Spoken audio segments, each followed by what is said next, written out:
did the Philippine government arrange for the plane? Kumbaga tayo ba ang nagbigay? Yes. Or, okay, go on, Secretary. Yes. The plane is chartered by the Office of the President. Umamin din ho itong si DILG Secretary John Vic Remulla na ang opisina nitong si Marcos Jr. ang nanguna dyan sa pag-transfer dito kay dating Pangulong Rodrigo Duterte mula sa Pilipinas papuntang Netherlands. Kumusta ho kayo lahat dyan mga kababayan? Welcome back sa PH Update. Muli ho tayo nagbabalik sa panibagong reaction video. Ayun na nga mga kababayan, no? Sino sa mga kasama natin dito sa PH Update, pagka nakikita nyo ho yung mga video doon sa nangyaring kumusyon dyan sa Villamor Air Base, mapahanggang sa ngayon, naluluha pa rin ho kayo. Huwag ho kayong mag-alala, di ho kayo nag-iisa. Marami tayong nagsasama-sama. Ayun na nga dito sa video na to mga kababayan, pag-uusapan ho natin ang mga kasinungalingan nitong administrasyon ni Marcos Jr. at mga kasinungalingan nitong si Nunal. Itong si Jean Fajardo, no, na kesyo pawis lang daw yung pinupunasan ng mga pulis na umaresto kay dating Pangulong Rodrigo Duterte. No. Pag-uusapan ho natin lahat yan, ha, pero bago ang lahat ng mga yan, isang like at isang subscribe, masaya na ho tayo dyan. Sa mga gustong sumali sa ating community, yung join button, nandyan lang ho sa baba. Maraming salamat, Mama Lovelyn Shibukawa. Maraming salamat, Mama Marlene Varso, maraming salamat. Mama Risa Yen, maraming salamat ho, ha. Maraming salamat ho sa pakulay dyan sa comment section, no. Pasensya na ho, medyo low energy ho tayo. Pinipilit ho natin gumawa ng reaction video kahit na medyo malungkot ho. Hindi medyo, talagang sobrang lungkot ho natin, no. Daig pa natin yung teenager. Nagkaroon ng breakup no. Yung maya may ginagawa ka, nagmamaneho ka. Okay naman. Pagkapapasok sa utak mo, bigla ka na lang malulungkot. Ano ba yan? PH Update, ayun. Mega love shoutout dito kay Rodelio Lasco. Mega love shoutout. Pituts, maraming salamat. Rose Jones, maraming salamat. Mike Babida, maraming salamat ho sa pagsuporta sa PH Update. At dito kay Ma'am Rosa Jones, maraming salamat ho sa pagpapakulay. Ma'am Arisa Yen, Ma'am Grace Life. Na-miss ko tong si Ma'am Grace Life, ha. Matagal na itong di nagpaparamdam, Ma'am Arisa Yen, maraming salamat. Grabe, dami na hong nagpakulay na hindi pa rin ho natin na shoutout. Kaya mega love shoutout ho sa mga magpapakulay dito sa video na to. Mabuhay ho kayong lahat. Maraming salamat ho. At sana kung magkakaroon ng mga pagkilos, talagang tutulong ho tayo, no? Lalong-lalo na dito sa Luzon, no? Dahil yung mga taga Luzon, pasensya na ho sa mga taga Mindanao, ha? Yung mga kasama ho natin dyan, mga kababayan natin dyan, pasensya na ho. Hindi ho natin napigilan, ha, yung paglilipat dito kay dating Pangulong Rodrigo Duterte. Malaking pasensya sa mga kababayan natin taga Mindanao, no? Pasensya na ho. Ito na, umpisa na ho natin to. Bakasan pa tayo umabot, anak ng toka. Kakalungkot ho talaga mga kababayan. Wala ho tayong magagawa. Ano na lang ho, palakasan na lang ho tayo ngayong mga panahon na to dahil di ho natin alam, no? Nakakawala na ho ng gana sa totoo lang. To. Siyempre, sa custody na si President Duterte, ano yung message natin siguro sa mga police force natin na nag-isimpatya or ano ba? You can believe whatever you want to believe, sir. We were there. Pasensya na ho, ha. Ina ka, Jean Fajardo. Ina kayong lahat. Pasensya na ho, pasensya na. Sa mga bata, pakitak.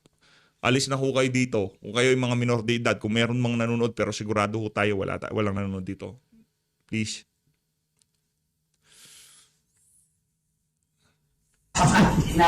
Sabi ko nga, mataas yung tension doon, ang init, ang daming tao. Imagine niyo sir yung mga suot ng mga polis natin, naka-camouflage, naka-lousikap, maraming pawis. Ako nga, nagpalit pa po ako ng damit. So, kausap ko po yung director ng staff. Hindi don't want to discredit po yung nag-post po nun. Ang pagpunas po ng pawis, they're just making it appear na lumuluha po yung mga polis natin. Okay, sige, yaran lamang ilinabas yan itong si Jean Fajardo. Ganito hong panloloko ang ginagawa ng administrasyon na to. Kaya please, mga kababayan, magpakatatag ho tayo para sa mga kababayan natin taga Mindanao. Mag-unos dili ho kayo. Alam ko kung ano-ano na pumapasok sa utak nyo. Pero ingatan nyo ho yaang lungsod na kung saan inayos ni dating Pangulong Rodrigo Duterte. Huwag nyo hong hayaang masira. Wala kang pakialam kahit masira yung Metro Manila. Wala kang pakialam kahit masira yung ibang bahagi ng Pilipinas. Pero yung inayos ni Tatay Digong, wag niyo hong tulungan ang administrasyon na to na mangyari ang gusto nilang mangyari diyan sa Davao. Mag-unos dili ho kayo. Magpakakalma ho kayo. Magpalakasan, pero wag ho kayong gumawa ng bagay na kung saan ikalulungkot ni dating Pangulong Rodrigo Duterte, lalong-lalo na diyan sa Mindanao, diyan sa Davao. Please. Huwag niyo hong ibigay dito sa mga walang yang to ang gusto nilang mangyari diyan sa lungsod ni dating Pangulong Rodrigo Duterte. Ito, pakinggan ho natin to mga kababayan. Game, tingnan ho natin kung luha ba o pawis ang pinupunasan nila.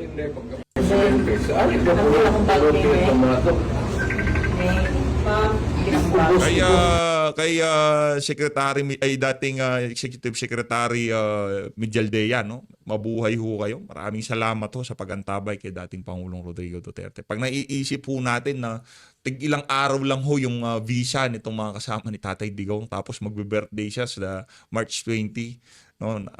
Nag-iisa ho siya sa Netherlands. Doon nandiyan naman yung mga kababayan nating OFW. Pero iba pa rin ho kasi, 'di ba? Pinaghahandaan na ho natin, pupunta tayo ng Davao, 'di ba? Makiki-birthday tayo kay Tatay Digong. Anyway, wala ho tayong magagawa. Ganun ho talaga buhay, no? Marami tayong mga pinaplano, marami tayong gustong mangyari na talagang hindi aayon yun sa ating mga kagustuhan. Kaya pagdasal na lang ho natin itong si dating Pangulong Rodrigo Duterte. Again, kung ano mang iniisip dyan ng iba nating mga kasama, mag-unos dili ho kayo. Isipin ho natin lagi itong si Tatay Digong. Isipin ho natin kung ano yung mga bagay na pagkaginawa natin hindi niya ikatutuwa. Kahit anong galit ho nararamdaman natin, kahit anong kulo ng ating dugo ngayong oras na to dito sa mga taong kagaya nitong si Jean Fajardo, pinipigilan ho nating magsalita ng kung ano-ano. Baka hindi ho natin mapigilan sarili natin. Baka bigla ho tayong damputin, mahirap na. Kailangan natin mag-unos dito. Ayun o, tingnan natin. Tingnan natin. Para malaman ho natin, di ba? Pawis. Okay, pawis. Pawis. Okay. Ba't may sumisingot? Meron bang pawis na lumalabas sa ilong? Oy, Jean Fajardo, meron bang pawis na lumalabas sa ilong? Oo, yung sinisingot ng mga amo nyo pagka napasobrahan, tumutulo yan. Pero yung pawis, di ho yan lumalabas sa ilong. Lumalabas yung pawis sa balat. Nakanantokwa, ang bobo mo.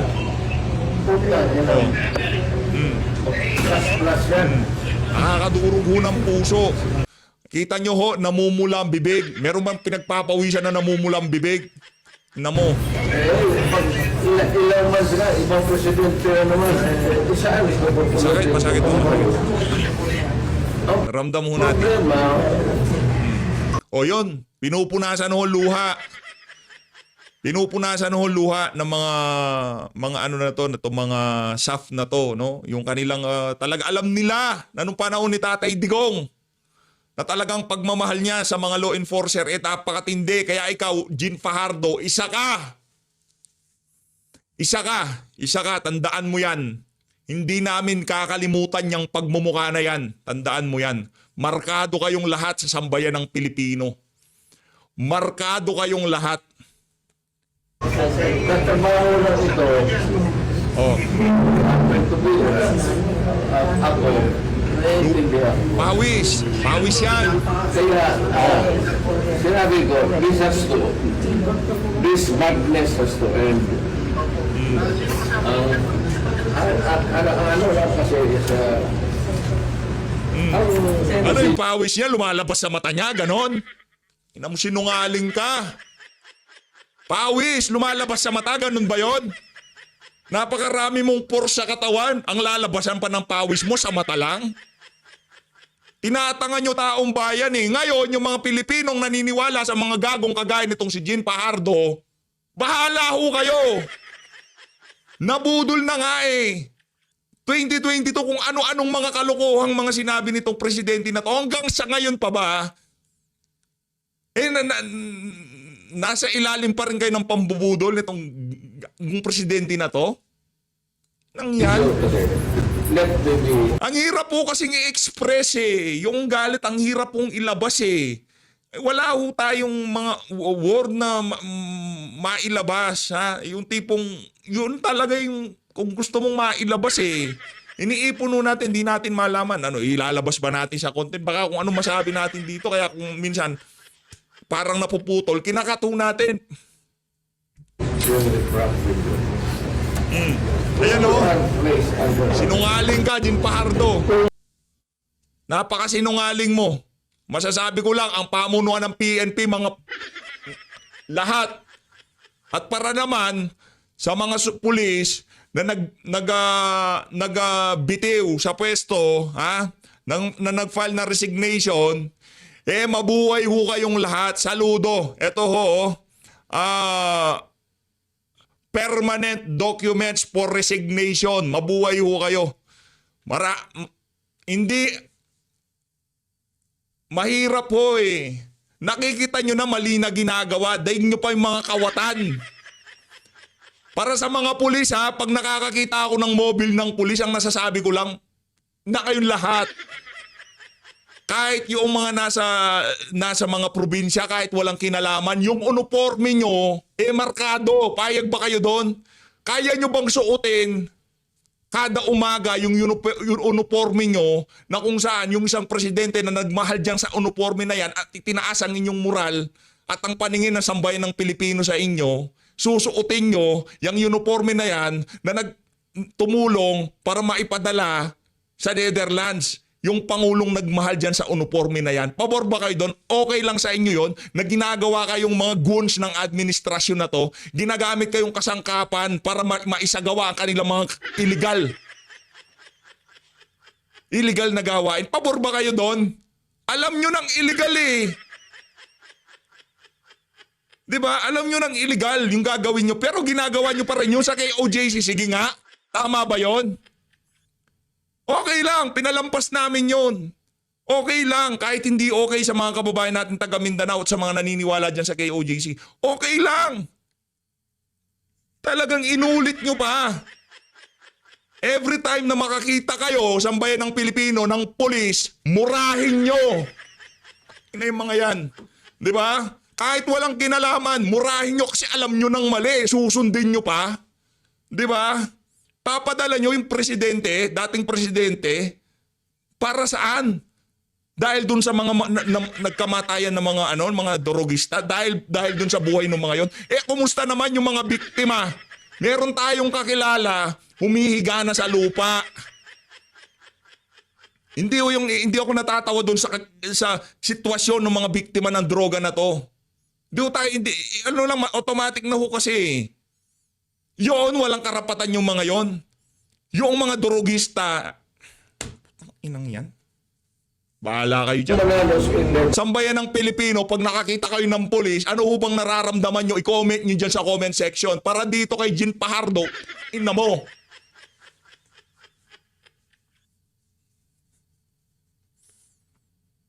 Di ba? Okay lang sa inyo yung ginagawa sa inyo ng mga superior nyo. Alam nyo ba bakit talagang atat na atat yan si Jin Fajardo at yan si Torre? Gusto nilang tumaas ang kanilang ranggo, hindi sa kung ano pa mga karapatan o kung ano pa mang saligang batas o kung ano pa mang mandato ang iginawad sa mga gago na yan. Gusto lang nilang tumaas ang kanilang mga sweldo at tumaas ang kanilang mga ranggo. Yun ang katotohanan dyan. Kaya ayaw muna nating mag-vlog. Sa totoo lang, kaya ayaw muna natin. Saludo sir, saludo. Mabuhay ho kayo. Mabuhay ho kayo.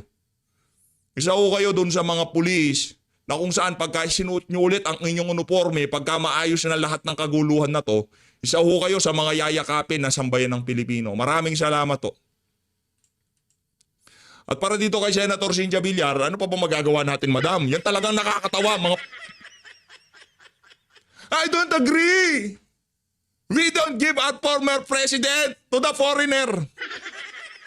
Bakit di ka nagsalita nung A11? Inang yan. Di ba? Bakit ngayon pa nagsasalita? Wala na. Malayo na yung matanda. Ha? You don't agree? Really? Yan. Sorry po, pasensya na. Hindi, matagal na ho nating kinikim-kim to. Di ho natin mailabas-labas. Pagka nakikita natin, totoo. Naluluha ho tayo. Pinipigilan ho natin ang sarili natin.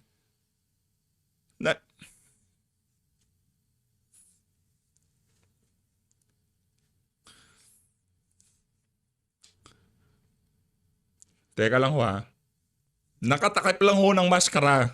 Nakatakip lang ng maskara. Masakit.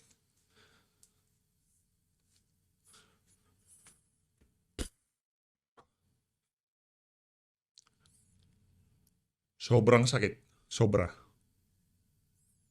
Hindi may dadahan sa tawa, putang ina. Yan na, okay na, okay na. Okay na ho tayo, okay na. Dito sa bahagi ng video natin na to, bigyan ho natin ng reaksyon. Itong mga kabubuhan nitong si DILG Secretary John Vic Remulla dito sa interview niya dito kay Ma'am Karen Davila.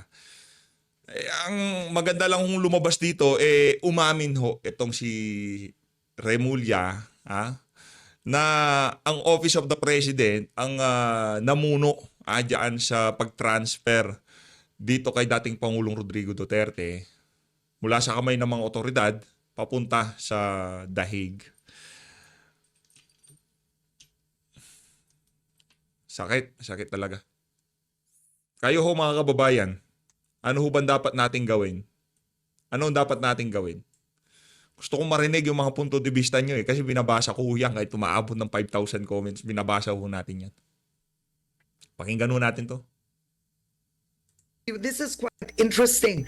Did the government, lumabag ba ang gobyerno sa proseso, sa arrest proceedings of the custodial state? I'll read it again.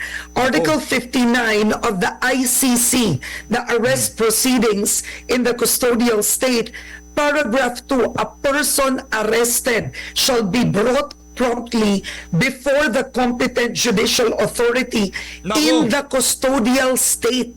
Dapat po ata dinala muna si Duterte sa isang judge or hukom sa Pilipinas, Secretary. Good morning, Karen. Good morning, attorney. I am not a lawyer. I cannot... Anong ginagawa mo dyan? Anong ginagawa mo dyan? Anong ginagawa mo dyan? Di ka naman pala abogado. DILG Secretary, hindi abogado. Kaya pala puro kapalpakan nangyayari sa Pilipinas. Yung mga nakaupo, incompetent. Hindi sila qualified doon sa pwestong pinanghahawakan nila. Hindi military, hindi abogado. Sa bagay, abogado naman pala yung kapatid mo, si Boying Remulla. Kayo naman palang nagtutulungan. DOJ at DILG, yan. Parehas ng Remulla. Magkatabing matulog, kaya kung galaw ng DILG, yun din galaw ng DOJ, di ba? Okay.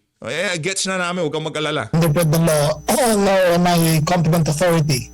But I find it amusing that Attorney Lambino keeps on insisting on the rights of the former president. Teka lang. Huwag muna tayong umalis dun sa issue kasi word for word lang naman. Sabi nga ni Ma'am Sas Rugando Sasot di ba? Dapat dalhin sa judicial authority. Dapat dalhin siya sa korte sa Pilipinas o kung saan man siya dapat dalhin dito sa ating bansa. Hindi nyo ho ginawa yun. Pumupunta ka na dun sa 30,000 Wala akong... Kahit galing nyo pang 100,000 Pilipinong magurgur na mga adik, wala kaming pakialam. Wala kaming pakialam. Sana, John Vic Remulla, sa pamilya nyo, sa bagay, marami kayong pera, no? Di mangyayari sa inyo, nangyayari sa mga ordinaryong Pilipino na nabibiktima ng ipinagbabawal na droga. Hindi ho, yung mga binibiktima na lang tinututukan, hinuhold up, hindi ho. Yung mga kabataang nalululong, nasisira ang buhay dahil sa paggamit ng illegal na droga na yan. Yun ho, ang pinaglalaban natin dito. Kahit na yung mga nagtutulak, yung mga nanghihikayat sa mga kabataan na gumamit ng ipinagbabawal na droga. Yan, kahit gawin nyo pang kalahating milyon, kahit gawin nyo pang 1 milyon, wala kaming pakialam. Wala ako. Personally, wala akong pakialam. Bagay kasi pang mayaman ng nitong mga galawan nito Di ba? Pulburonic yung mga ano nila, mga trip nila yan, mga yan eh, di ba? Di ho sila nag-aano, kagaya ng mga nasa karsada, di ho nila nakakabaliw yun eh. Ayaw nila yun. The rights of the 30,000 we summarily 30,000, nasaan dokumento? Labasan nyo kasi. 30,000 ngayon ng 30,000 mga kayo. Di ba? 30,000 kayo ng asin 30,000. Nasaan? 30,000. Anong pinagbasihan? Police report? Hindi. Report ng Rappler. Yung Rappler na hinabol namin ni Madam Pamela nung ano. Tinatanong-tanong namin eh. Tumakbo eh. had killed without any judicial action, without any charges. 30,000 victims were killed without any due process. Now, if we argue technicalities, I welcome them. Bring them to the court. 30,000. But were the 30,000 allowed to go to court? Or the 30,000 read their rights when they were executed? Were they allowed? Anong executed? Biniiba nyo na naman naratibo eh. O sige na, pagtanggol nyo na yung mga yung 30,000. Pero yung mga nabiktima nila, kagaya nung nangyari kamakailan, yung adik, pinagsasaksak ang kanyang partner, yung kanyang asawa, okay lang. Buhay yung partner niya, pero yung okay lang, yung buhay nung bangag, buhay siya. Pero yung partner niya, ayun, naliligo sa sarili niyang di ba? Nakita ho yan mga kababayan. Okay lang yun, di ba? Rights ng mga bangag ang importante ngayon. Di ba? Yung karapatan ng mga lumalaban dito sa mga masasamang gawain na to, hindi humalaga ang niyan, rights niyan. Kagaya ni Tatay Digong, napagtripan ho siya ng adik. Yun yung mga adik kayo. To plead their case? I don't think this is the proper forum. I think it's not an academic. I think they should go to the competent authorities. I cannot argue. Ibig sabihin yung ating judicial system hindi competent, ganon. Raulo ka pala eh. Hindi competent yung ating judicial system. O competent authority, incompetent ang ating Korte Suprema, ang ating mga tawag dito, yung mga associate justices, incompetent sila, yung ating mga abogado, yung ating mga korte, incompetent sila, ganon. Ba't di nyo kasuhan sa Pilipinas? Yan rin lamang sinasabi nyo na kailangan magpunta sa competent korte. Tanga. the case. I'm not a lawyer. I'm just Di saying. ka pala lawyer eh. Pero alam mo kung ano tama. Dapat dinala nyo muna dito sa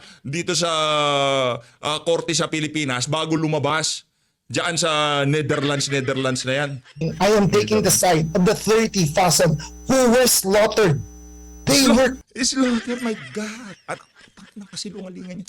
Hindi ho totoo yun. Nagkaroon ho ng cleansing, internal cleansing sa loob nitong mga kriminal na to. Nagkaroon ho ng internal cleansing sa loob ng mga durugista na to. Dahil alam nila, kinakrockdown ng PNP, ng administrasyon, yung mga pinuno o yung mga pulburon lord ng mga panahon na yon. Kaya yung mismo mga pulburon lord o yung mga D-lord, sila mismo gumugurgor sa mga tauhan nila, yung mga kanilang mga basurero kung tawagin. Wala akong kinalaman ang karamihan ng mga nagkandatumbahan sa karsada nung panahon ni Tatay Digong. Kalahati o di man o kaya lahat ng mga yan, saywaro ginawa ni Tatay Diggs. Pagka nahuli ko kayo, tigok kayo. Pero ang ginagawa ni Tatay Diggs, kinukuha, pinapaamin kung sino yung mga amo, saan yung kinukuha mga droga. Anong nangyari? Yung mga amo nitong mga tulak na to, sila mismo ang gumugurgor dito sa kanilang mga tauhan. Yun hong totoong nangyari. Anong ginawa ng Rappler? Isinisi lahat kay dating Pangulong Rodrigo Duterte. Sinisi mo kay Tatay Digong? Alam nyo naman. Sa bagay, dyan nga pala sa Cavite, di ba? Nung panahon ni Tatay Digong, isa yung lugar na yan sa mga... Diba? Isa lugar nyo, sa pinakamerong talamak. Diba? Kaya nga tinatanong nun itong mga na to itong mga politiko na to, diba? Meron ho ba kayong kinalaman? Protector ho ba kayo ng pulburon? Hindi natin babanggitin. Baka balikan tayo. Sira ulo yung mga yan eh. Diba? Yun lang ho mga kababayan. Binibintang nyo kay Tatay Digong, asan yung police report? Bigay nyo sa amin lahat ng pangalan ng 30,000. Tignan natin. killed. They were tortured. They were ordinary Filipinos deprived of their Sige life. lang, palabasin mo luha mo. Nung panahon ni Tatay Digong, bilib na bilib ka rin sa kanya. Gago to talaga itong si Remulla. Lahat naman sila, mga pamilya na yan. Wala ko tayong aasahan sa mga ano na yan, sa mga politiko na yan. Pero sigurado ko natin, pagkatapos ni Tatay Digong, lahat ng vlogger, ika-crackdown na nitong mga walang yang to. Yun o sigurado. May, their liberty, and they were deprived of any due process. Attorney, please explain to the 30,000. How do you defend that? How do you defend their lives? How do you defend the lives lost? Let's go there before we go to the technicalities. punta tayo. You are stating. Anong technicalities? Tanga ka ba? Palibasa, di ka naman abogado. Eh, di pagtasampa sila ng korte sa Pilipinas. Di ba? Doon sa competent judicial body. Hindi ba gumagana ang korte natin sa Pilipinas? Ilang taon nang hindi presidente si Tatay Digong. Bakit wala man lamang nagsampa sa kanya ng asunto sa korte sa ating bansa? Bakit wala? Bakit sa ICC? Di mo ba kayo nagtatanong doon? Ibig sabihin inutil yung ating mga abogado at mga korte sa Pilipinas. Ganun ho ba ibig nyo sabihin, DILG Secretary? Para sa mga abogado, para sa mga korte, para sa ating Korte Suprema, ganito ho kayo tignan ng executive. Para sa mga nasa judiciary, ganito ho kayo binababoy nitong administrasyon na to. Ang tingin ng administrasyon ni Marcos Jr. sa judiciary basura, walang kwenta. Real talk, 'di ba? Kasi kung talagang naniniwala ka dyan, Remulla, bilyonaryo kayo, milyonaryo kayo. Yung 30,000 tulungan nyo, papuntahin nyo sa Korte Suprema at pasampahan nyo ng kaso tig isa-isa. Di ba ba? Concern na concern itong si Gago. Di ba? Concern na concern ka. Yung 30,000, mga bilyonaryo mga Remulla. DOJ Secretary, DILG Secretary, bakit hindi kayo magtulungan? Dalhin nyo lahat sa Korte Suprema yung 30,000. Oh, di ka makasagot. Kasi nga, tanga ka. Let's go to the 30,000. Please Punta defend that. tayo sa 30,000. Wala kayo, sige, mahirap na kayo mga Remulla, wala na kayong mabigay na abogado. Merong PAW. Merong pinamimigay na ayuda. Ilagay nyo lahat doon sa mga 30,000 na sinasabi nyong biktima. Pasampahan nyo ng kaso sa Korte Suprema. Wala nang regional trial court. Rekta tayo sa Supreme Court. Doon tayo magdebate. Doon tayo magkalatagan ng mga ebidensya. Kasi doon, ay sa bagay, inutil nga pala paningin ng administrasyon sa ating sa ating Korte Suprema. Kasi kung hindi inutil, dapat hinarap muna diyan sa ating pinakamataas na korte sa Pilipinas itong si Digong bago ilinapad papuntang Netherlands. Kaso basura tingin ng administrasyon na to sa ating judicial system. Tama mali? Tama mali? 'Di ba? Basura ang tingin ng administrasyon na to sa mga abogado, korte, Supreme Court, lahat ng kasapi diyan sa judiciary. Mga basura ang tingin na sa inyo ng administrasyon, ng mga inutil. Yun yung proper word. Mga inutil. Ang Remulla to, akala mo kung sinong banal, santo, 30,000, ba't di mo tulungan? DILG Secretary ka, ipunin mo sila sa isang lugar. O nandyan yung DOJ, kapatid mo, sampahan nyo ng kaso si Tatay Digong. Alam nyo, hindi tatayo. Alam nyo, walang ebidensya. Pero sa The Hague, di ba, dyan sa Netherlands, ang naratibo kontrolado ng mga bayarang international media at kung ano yung rini-report ng mga anti-Duterte journalist nung panahon niya, di ba? Pinapakinggan ba yung panig ng mga Pilipinong masaya sa pamumuno ni Tatay Digong? Yung mga biktima, yung mga naging biktima nitong mga durugista na to, kinukuhanan nyo ba ng statement? Ang inang yan. Ano, importante lang yung feelings ng mga adik, ganon? Nanto ko, wag naman ganon. Huwag tayong ganon. Yung feelings ng mga biktima sa karsada, bigla na lang nagkaroon ng gripo sa tagiliran dahil bangag ito. Gustong kunin ang bag, linagyan ng gripo sa tagiliran, yun okay lang yun. Importante lang makakuha ng pera, may pangdroga tong mga to. Feelings lang talaga nila, ganon. Remulla naman. Gaguhan no? Gaguhan to talaga. Pasensya na ho mga kababayan, kaya ayaw muna talaga nating mag-react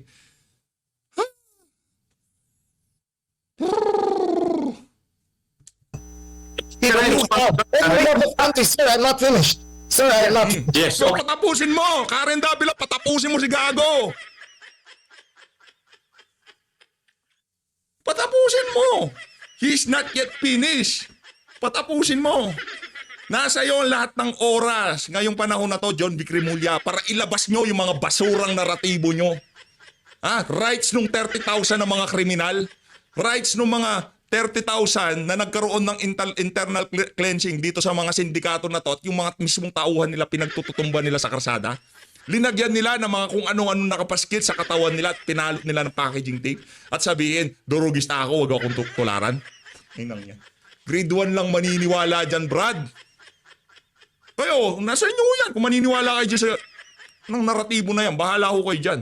If you have any love of You country, asked me to if answer. you have any love of country, sir, if you have any love of country, please Love of country. defend the 30,000, not the one. Gago. If you have any sense of responsibility, to Pasensya your na, please, patawarin niyo ho ako sa mga masasabi ko dito sa video na. Ngayon pa lang nangihingi na ho ako ng paumanhin sa mga nasabi natin. profession, please look into the deaths of the 30,000 and defend the parents who lost their children. Do not Ikaw nasa pwesto, bakit di mo gawin? Ano ba si Lambino? Awak mo DILG, kapatid mo, Department of Justice, ba pinibigay kay Lambino ang trabaho? Di ba kayo gusto magpakulong kay Digong? Di kayo tumulong. defend the one. If you have any sense of responsibility to your profession, be a professional. Look at their cases. Look at the 30,000. Attorney Lambino, payag ka ba niyan? Ginaganyan-ganyan kanila nitong si John Vic Remulla. Nako, Attorney Lambino, baka ano tayo niyan, mayari tayo niyan ha. Pinapanood ho ito ng sambayan ng Pilipino, mga taga-suporta ni Tatay Digong. Ako na sumasagot para sa'yo. De, joke lang. Suportahan natin, siyempre. At baka Attorney Lambino yan. Anong number ni Attorney Lambino? Di ko pa kabisado eh. Di ko pa kasi masyadong narinig yung pagsasalita niya sa video na to, kaya medyo nakalimutan natin, you know? Ano mo ang number nitong si Attorney Lambino? Teka lang. Kalimutan ko eh. Pasensya na, Attorney Lambino ha. 28. Itong si, kalimutan ko rin itong si Senator Christopher Bongo, number 28 pala. Yan! Alam ko number niyan, 58 yan! 58 yan. Sino? Si Attorney. Yan, number 34 naman pala. Oh. Tandaan nyo, number 34. Kung gusto nyong gantihan itong mga siraulo na to, iboto natin. Vote straight. Itong mga kandidato ni dating Pangulong Rodrigo Duterte. Before you look at one, you're missing the forest for the tree. Ikaw na lang Look at the magsalita. forest, Wala not na the one tree. magsasalita. Can I answer that? All right, wait, I apologize. Wait, this is not a debate format show, so we've already given Attorney Lambino the chance for a solo interview a while ago, and now we are speaking with Interior Secretary Remulla. With Zoom, people can see each other, but I think we're not formatted Thank for you. a debate right now. Okay, so I go back to Secretary Remulla. So Secretary Remulla, Teka lang, di pa nasagot yung tanong mo, madam. Okay lang sa yun? take us Nag-monologue lang back. to si Remulla. What time, when did the Interpol inform the Philippines? See? Hindi yung technicalities pinag-uusapan natin dito. Sagutin muna ang tanong. Bakit hindi dinala sa competent judicial court itong si dating Pangulong Rodrigo Duterte kung saang bansa siya naroon? Di ba? Dapat dinala muna. Yun muna sagutin. Word for word lang naman eh. Anong tawag doon sa mga abogado? Tayo abogado eh. Ito, the words speak for itself. Di ba? Res ipsa loquitur. Di ba? Dapat dinala sa Korte Suprema. Res ipsa loquitur. John Vic Remulla, di ako abogado pero dahil nakaharap ako dito sa Google, mabilis ako. Siyempre, kanino? Si Dan Fernandez ka, di ba? Yung mga technique ni Dan Fernandez, si Boy Google, Attorney Google, dito ko niya nakukuha. Di ba? Yung strategy niya. Base sa Google. Government of the warrant. It was Sorry, 3 a.m. when the PCTC received the warrant. Subsequently, it was the opinion of the Department of Justice that it was a valid warrant, and it was served with due course to the former president. His rights were read. He was brought to the holding area. He asked for lawyers. We gave them access. They pleaded with the Supreme Court. We waited 11 hours for the court to take action. We could not bring him out of the custodial center because of security reasons. But must I remind you that General De La Rosa filed a case in the Supreme Court for the urgent TRO. What happened? We waited from 11 in the morning till 11 at night, 12 hours. So, if that is insufficient, Alas 8 pa lang ng umaga, gusto niya nang paliparin tong si Tatay Digong. We wait. Yung pag-arrange, dyan sa sasakyan ni Tatay Digong, umabot ng ganong oras. Kayo naman, talagang 12 hours, 8 hours. Paglapag pa nga galing Hong Kong, gusto niyo nang ilipad ng Netherlands kung maaari lang di ba? then so be it. But we gave them all the due process. Okay, so it means that because you had the Filipino people wondering what was he doing in Villamor Air Base and why wasn't the plane that was chartered taking off? It was because the government was waiting for the Supreme Court to act. Yes, we gave 12 hours. Sinungaling mo talaga tong si John Vic Remulla, di ba? Nakita niyo naman kulang na lang kalad ka rin itong si Torre, itong si dating Pangulong Rodrigo Duterte. Tumagal lang dahil nandun si Kitty Duterte at itong si Mama Hanilet, di ba? Dahil nagtagal dahil sa kanilang dalawa, real talk, yun ang totoo doon. Kung wala sila doon at yung security at itong mga abogado ni Tatay Digong, sila nagpatagal, hindi kayo naghintay.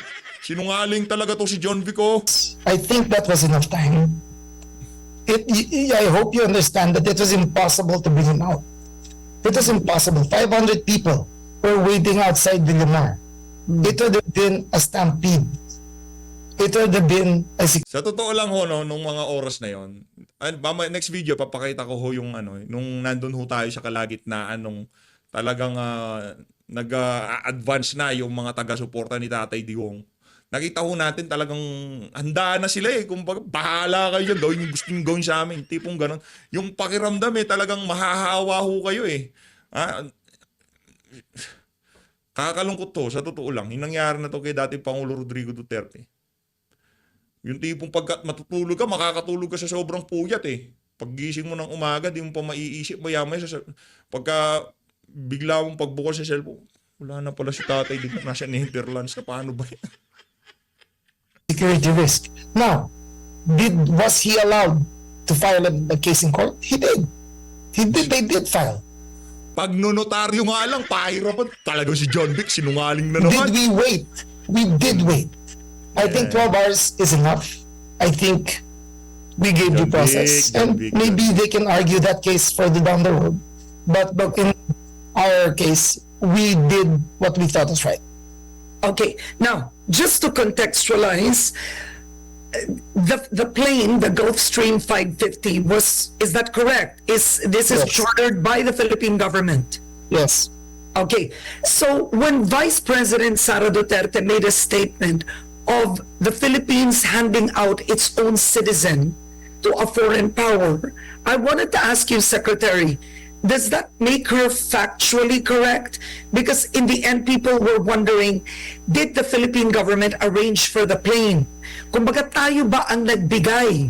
Yes. Or, okay, go on, Secretary. Yes. The plane is chartered by the Office of the President. We brought them straight to the Netherlands. At 11:03 wheels up, we surrendered him to the International Tribunal. Now, is it a foreign power? Yes, it is constituted of foreigners. But is it a foreign sovereign entity? It is not. It is a tribunal court composed of nationals from different countries. Did we submit them to a foreign leader? We did not. Did we submit them to a unfair condition? It is a tribunal court. Tribunal Court, wherein hindi na tayo membro. Walang jurisdiction sa Pilipinas. Gagwan talaga yan. Ayun na nga mga kababayan. Gusto nyo mapanood itong mga pambubudol na to ni John Vic Remulla, nasa sa inyo ho yan. Pero ang ating mga punto de vista sa mga kabalbalan na yan ito si John Vic, nailatag na ho natin. Kumbaga, kahit papaano, nailabas na ho natin yung ating saloobin dito sa video na to. As always, mag-iingat ho kayo lahat. Abang lang ho tayo ha. There will be a grand rally very soon. Abangan. This time, alam ko ho, hindi lahat kayang magpunta dyan dahil tayo hindi tayo mga bayaran. wala tayong mga yung pamasahe, gastos natin pagkain, di ba? Ako, linibre lang ako noon. Nabudol ko tong si Pambansang Dalaga linibre niya ho tayo Kaso nung kumakain na kami, biglang ganito siya. Wala na akong gana, hindi niya pala gusto yung ulam. Hindi, paalis niya si Tatay Digong. Yung mababatukan na naman ako nito ni Madam Pamela. Hindi niya pala gusto ulam. Kaya wala na akong gana. Unang tingin pa lang, hindi masarap to. Maraming salamat to. Mag-ingat to kay lahat. Mahal natin ng Pilipinas.